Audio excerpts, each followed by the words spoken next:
बिस्मिल्लाहिर्रहमानिर्रहीम। अस्सलाम वालेकुम डियर स्टूडेंट। मैं हूं Mohammad Zahid Mahmood, lecturer physical education and sports sciences, और आप देख रहे हैं मेरा YouTube channel physical education with Zahid.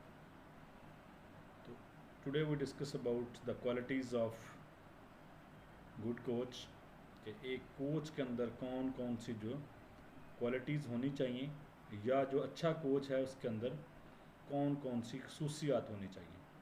या फिर आप कह सकते हैं कि आपको एक अच्छा कोच बनने के लिए किन ख्वाहिश का हामिल होना चाहिए, यानी कौन सी खसूसियात अगर आप पैदा करें तो फिर आप कोच बन सकते हैं। अगर आपका एम है कि आपने कोच बनना है तो फिर आप कौन कौन सी जो खसूसियात है वो पैदा करें, कौन सी क्वालिटीज़ आप पैदा करेंगे तो आप कोच बन सकते हैं।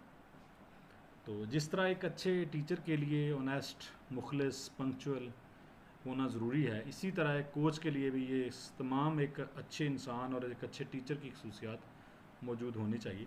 बाकी कुछ चीज़ें आपके फील्ड से स्पेसिफ़िक होती हैं, तो उनका जानना भी और उनका होना भी ज़रूरी है।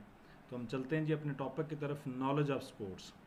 यानी जिस गेम की आप कोचिंग कर रहे हैं, आप देखें कल भी मैं एक इश्तहार पढ़ रहा था, पाकिस्तान स्पोर्ट्स बोर्ड में हेड कोच, कोच और असिस्टेंट की जॉब्स आई हुई हैं। तो वहाँ पे भी उन्होंने कहा कि जो खिलाड़ी, तीनों में एक शर्त ज़रूर थी कि जो नेशनल लेवल के ऊपर पाकिस्तान की जिसने नुमाइंदगी की हो वो कोच बन सकता है। उसकी सबसे बड़ी वजह यह है कि वो इस कोचिंग की सारी हौनों को जानता है। सिर्फ आप पढ़ लेने से या सिर्फ एक कोर्स कर लेने से आप उस काबिल नहीं होते कि आप किसी टीम को कोचिंग करा सकें। तो जो भी गेम है उसका मुकम्मल तौर पर इल्म आपको होना चाहिए अगर आप एक अच्छे कोच बनना चाहते हैं। और अगर आपने किसी कोच को परखना है तो उसको भी उस जो रेलेवेंट गेम जिसकी वो कोचिंग की दावा कर रहा है कि उसका कोई कोच है, उससे मतलब उससे मालूमात होनी चाहिए। नंबर 2 पे है कम्युनिकेशन स्किल। अब कम्युनिकेशन स्किल बहुत ज़्यादा ज़रूरी है, क्योंकि आप ने बात जो है वो कम्युनिकेट करनी है आगे अपने ट्रेनर को, ट्रेनीज़ को, एथलीट्स को, कि जो आप बात बताएं और वो समझ भी सकें। और अपनी आपकी कन्विंसिंग पावर भी होनी चाहिए। कम्युनिकेशन स्किल का मतलब सिर्फ ये नहीं है कि आपने बात कह दी और या किसी बात का आपने तर्जमा कर देना, बल्कि ये है कि आपने अपनी बात को बावर कराना और मनवाना है उस बात को। यानी वो ट्रेनिंग से मुतल्लक हो, वो कोचिंग से मुतल्लक हो, वो स्किल्स के मुतल्लक हो, तो आप अपनी बात को मौसर तरीके से कन्वे कर सकें। Effective communication is vital role for coaching. They can convey instruction, feedbacks and information in clear and understandable manners. They also listen actively to their athletes and address their concerns. यानी ये सिर्फ बोल लेना या बात कर लेना ही कम्युनिकेशन नहीं है, बल्कि अगले को सुनना भी कम्युनिकेशन का एक हिस्सा है। और एथलीट्स की नीड और ज़रूरियात को सुनना, बातें तो बहुत कम होती हैं सुनने को, लेकिन उनकी यानी जो जिन चीज़ों की उनको ज़रूरत है उन चीज़ों को देखना। नंबर 3 पे पेशेंस।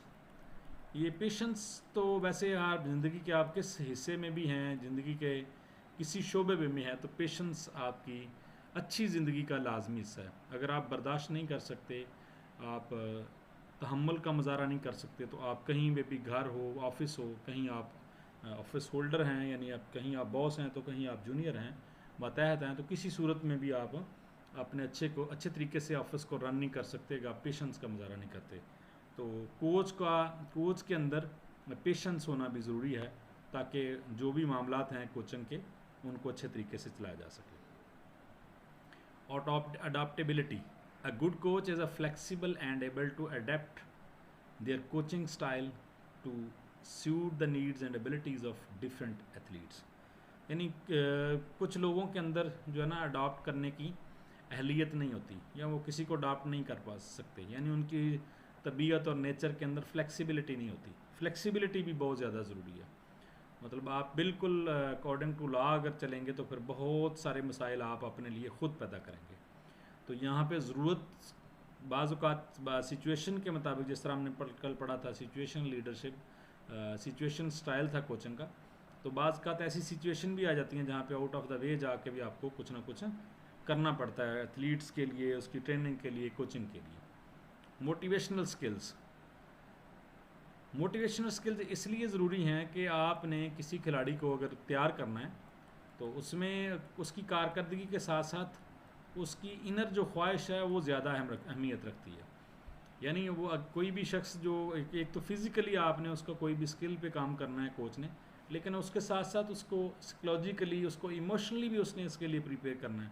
उसने मोटिवेट करना है, उनको इंस्पायर करना है अपने काम से, अपने वर्क से, या फिर और भी जो जितने भी कामयाब लोग हैं उनकी ट्रेनिंग, उनकी कोचिंग, इन चीज़ों का बता के बच्चे को, ताकि वो अपने गोल को अचीव कर सके। क्योंकि कोच का काम ही एज ए फैसिलिटेटर है, उसने फैसिलिटेट करना है आप जो भी आपकी गेम है उससे रिलेटेड जो स्किल्स हैं वो आपको सिखानी है, वो बतानी है और आपको फैसिलिटेट करना है। लीडरशिप, कोच के अंदर जो है ना वो लीडरशिप भी होनी चाहिए। अब लीडरशिप क्या है? लीडरशिप यही है जी कि आप लीडर वो होता है जो खुद तकलीफ़ उठाता है, दूसरों को तकलीफ़ नहीं उठाने देता है, आगे रहनुमाई करता है, हर काम करके दिखाता है। तो कोच का क्या काम है जी? Coaches provide leadership both on of the field and court, यानी ग्राउंड के अंदर और ग्राउंड के बाहर दोनों सूरतों में वो आपको लीडरशिप प्रोवाइड करे। कैसे? They set an example of professionalism, dedication and sportsmanship for their athletes to follow. यानी कि वो प्रोफेशनल के तौर पर आप डेडिकेशन, वो बहुत बड़े ही वो कह सकते हैं कि अपनी गेम से मुखलस हैं, स्पोर्ट्समैनशिप हैं। स्पोर्ट्समैनशिप भी यही है कि आप अगर हार भी रहे हैं तो फिर भी आपको बर्दाश्त करना है, अगर जीत रहे हैं तो फिर भी आपने, यानी जीतना और हारना दोनों सूरतों में ऐसे, यानी ये समझ लें कि आपने हद से तजावज़ नहीं करना। ये नहीं है कि आप हार रहे हैं तो अक्सर देखा मैंने कि खिलाड़ी जो हैं वो रोने लग जाते हैं वहाँ पर। देखें, तकलीफ़ तो हर किसी को होती है, मतलब अगर कह लें कि वर्ल्ड कप का फाइनल हार रहे हैं, आप ओलंपिक्स का कोई मैच हार रहे हैं, तो मैच जब भी होता है, कंपटीशन जब भी होता है, तो उसमें ऐसा तो नहीं हो सकता कि सारी की सारी टीमें जीत जाएं। एक टीम जीत जी है, टाई कर जाएगी या अच्छी परफॉर्मेंस दिखाए, लेकिन असल चीज़ कम्पीट करना है।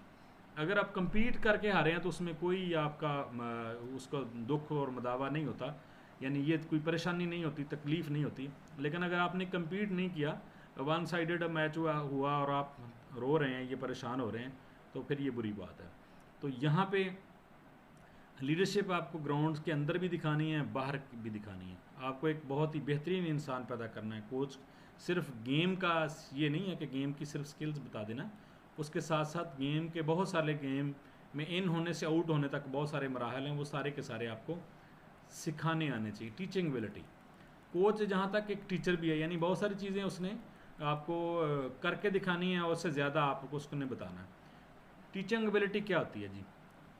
Coaching excel at teaching fundamental skills, techniques, and strategies, breaking them down into a digestible and component of their athletes to learn and understand. तो टीचिंग एक आप कह लें कि ये सिर्फ डाटा ट्रांसफ़र का काम नहीं है कि टीचर ने जो याद किया उसने पेपर में लिख दिया और फिर उसने नोट्स बनाए, वो उसने राइटिंग बोर्ड या आप कह लें प्रोजेक्टर पे लिखे, बच्चे ने उसके ऊपर देखकर अपनी बुक पे उतार लिए और फिर वही उसने पेपर में लिख दिए। तो ये तो एक डाटा ट्रांसफ़र है, ये टीचिंग नहीं है। टीचिंग में बहुत सारी चीज़ें शामिल हैं कि आपने जो भी सब्जेक्ट है आपका, जो भी नॉलेज है, उसकी ज़ाहिर सी बात है उसको उस कैरिकुलम के अंदर रखने की भी वजह है। उसको समझना चाहिए, अंडरस्टैंड करना, फिर कंसेप्चुअल चीज़ों को लेना, लॉजिकली लेना, ताकि आपको कभी भी आपको कोई बात करना पड़े तो कर सकें। और टीचिंग जो है ये कन्विंसिंग करना अगले बच्चे को या साथी को, ये टीचिंग एबिलिटी है कि आप जो कह रहे हैं, जो कहना चाह रहे हैं, आया कि आप वो पहुंचा रहे हैं अगले तक और वो उसी तरह अंडरस्टैंड कर पा रहा है। तो कोच ने अगर किसी गेम के हवाले से आपको बताना है, ट्रेंड करना है, कोई स्किल सिखानी है, तो उसके अंदर ये टीचिंग एबिलिटी भी हो ताकि वो सब लोगों को इंगेज कर सके। ये काफ़ी नहीं है कि जाके बता के आप वापस आ जाएं, बल्कि सब लोगों को इंगेज करना भी ये टीचर का फ़र्ज़ है। Organizational skills. Good coaches can plan and manage practice games and training schedules effectively. They also handle administrative tasks such as coordinating travel, managing budget, and ensuring compliance with regulations. ये सारे के सारे हालांकि coach के काम नहीं है, लेकिन जब कभी आपको कोई काम ये करना पड़ जाए कि मैनेजमेंट आप कह लें, बजट को मैनेज करना, एडमिनिस्ट्रेशन के काम करना, टास्क करना, तो ये भी आपको आने चाहिए एज ए कोच। ये अच्छे कोच की अलामत है, क्योंकि वक्त ज़रूरत अगर किसी चीज़ की ज़रूरत आपको पड़े तो फिर ऐसा ना हो कि आपको उस बारे में इल्म ही ना हो। Empathy and understanding, coaches are empathic and understanding of the challenging and pressure their athletes में face, they offer emotional support and guidance as a needed. तो यानी कोचेज़ को ये पता होना चाहिए कि उनको जो भी चैलेंजेस हैं, जो उनके खिलाड़ियों के ऊपर प्रेशर हैं, और उनकी इमोशनल सपोर्ट भी होनी चाहिए, उनकी गाइडेंस भी खिलाड़ियों और एथलीट के साथ होनी चाहिए। Goal oriented, a good coach helps athlete set as a achieve specific measurable goals, the track progress and celebrate achievements while providing constructive feedback to improvement। तो यानी कि गोल ओरिएंटेड भी होना चाहिए टीचर को, कि अगर आपके पास एथलीट आया है तो वो स्कूल कॉलेज की सतह पे है, वो उसकी ख्वाहिश है कि वो नेशनल इंटरनेशनल प्लेयर बने, तो वो डिवीज़न लेवल पे अगर खेलता है और अच्छी परफॉर्मेंस दिखाता है, वो डिवीज़न विन कर लेता है, ऑल पंजाब खेलता है, तो ऐसी सूरत में क्या है, उसको फीडबैक दे, उसे हौसला दे, उसे मोटिवेट करे, इंस्पायर करे उसको गोल को अचीव करने में। तो इससे क्या होगा कि उस कंस्ट्रक्टिव फीडबैक से मुराद यही है कि तनकीद नहीं बल्कि उसको अप्रिशिएट किया जाए। तो उससे क्या होगा, वो बच्चा, वो एथलीट उससे बेहतर कारकर्दगी दिखाने के लिए कोशिश करेगा, स्ट्रगल करेगा, और बिल आखिर जो उसने गोल सेट किया उसको अचीव कर लेगा। प्रॉब्लम सॉल्विंग, तो ये नहीं है कि हम रूल एंड रेगुलेशन, क़वाइद ज़ाबत को ही बस आगे रखें, लेकिन क़वाइद ज़ाबत भी ज़रूरी हैं, लेकिन अगर कोई मसला दरपेश होता है तो कोच में ये अहलियत होनी चाहिए कि उस मसले का फिलफौर को डिसाइड कर सके, उसका कोई हल निकाल सके, या उस सिचुएशन को एनालाइज कर सके, या उस मामले को टिक अप कर सके, उसका कोई हल निकाल सके। ये कोच की एक खसियत होनी चाहिए। पॉजिटिव रोल मॉडल, यानी रोल मॉडल तो है ही है, लेकिन पॉजिटिव रोल मॉडल से मुराद दिया कि जब जिस तरह बच्चा जिस टीचर से पढ़ता है, वो जितने भी टीचर होते हैं उसमें से किसी ना किसी एक को वो पसंद करता है एज ए रोल मॉडल, फिर वो उसी तरह करने की कोशिश भी करता है। तो इसलिए जिसने रोल मॉडल बनना है, तो मॉडल से मुराद आप समझते हैं कि वही चीज़ रोल मॉडल होती है जो अच्छी हो, तो बुरी चीज़ को तो कभी कोई रोल मॉडल नहीं बनाता।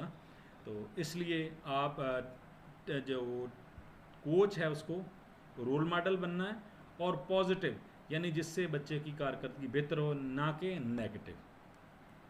Consistency, consistency in coaching style and expectation help create stable and reliable learning environment for athletes. Consistency कहते हैं मुस्तकिल को या मुस्तकिल मजाजी। तो यानी कोच के अंदर एक कंसिस्टेंसी भी होनी चाहिए, वो अपने काम को, वर्कआउट को कंटिन्यूसली और फोकस के साथ, कंसंट्रेशन के साथ करे, ना कि एक दिन आपने 4 घंटे कोचिंग कर ली और 2 दिन आप कहेंगे चलें कोई बात नहीं, हमने घंटा घंटा करनी थी। नहीं, कंटिन्यूस कंसिस्टेंसी का मतलब है कि आप तसलसल के साथ चीज़ों को करें।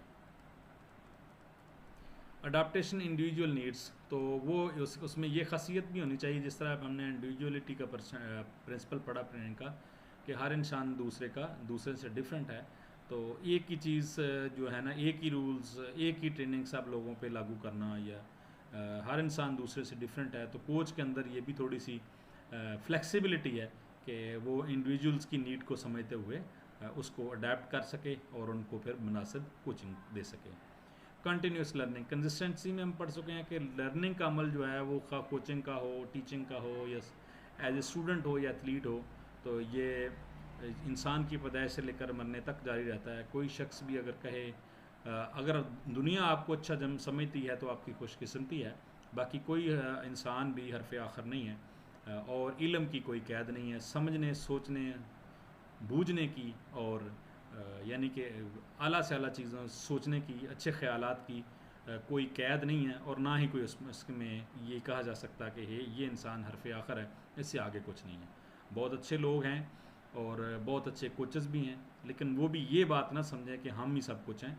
कंटिन्यूस लर्निंग बहुत बाज़ औक़ात ऐसी सूरत हाल भी होती है कि हम बच्चों से सीख रहे होते हैं। और last and final 60 humanity, good coaches are humble and open to learning for others including their athletes and follow coaches.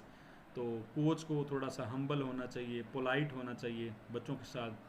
ठीक है, काम करें, वर्कआउट करें, उसमें कोई कंप्रोमाइज़ ना करें, लेकिन बच्चों के साथ रहमदिली से पेश आए। उसका मकसद ये है कि जब तक आप उनके साथ हम्बल नहीं होंगे, वो आपके साथ अटैच नहीं होंगे, तो वो कोई भी अगर उनका कोई मसला है तो वो आपको नहीं बताएंगे, इस तरह फिर वो मसला यूं का त्यों रहेगा, उससे बच्चे की परफॉर्मेंस भी कम होगी, as a team event team की परफॉर्मेंस भी कम होगी, और ओवरऑल अगर वो किसी मुल्क की नुमाइंदगी कर रहा है तो उसकी परफॉर्मेंस भी कम हो जाएगी।